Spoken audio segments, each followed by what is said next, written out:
Keith walking floor system uses a hydraulic drive connected to a series of floor slats.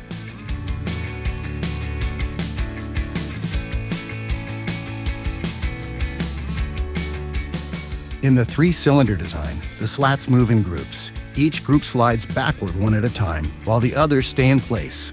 This keeps the load from moving.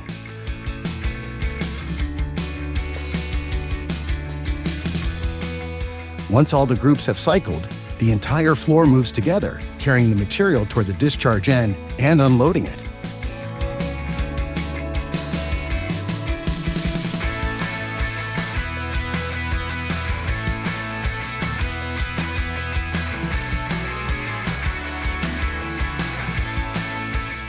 The 2-cylinder version works in a similar way.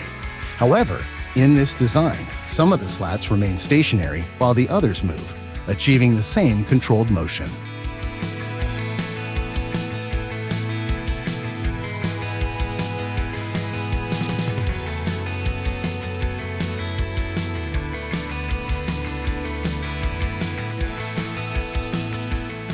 As you can see with this load of gravel, each floor slat retracts one at a time without the gravel moving. Once all the slats have retracted, they move together to unload the material.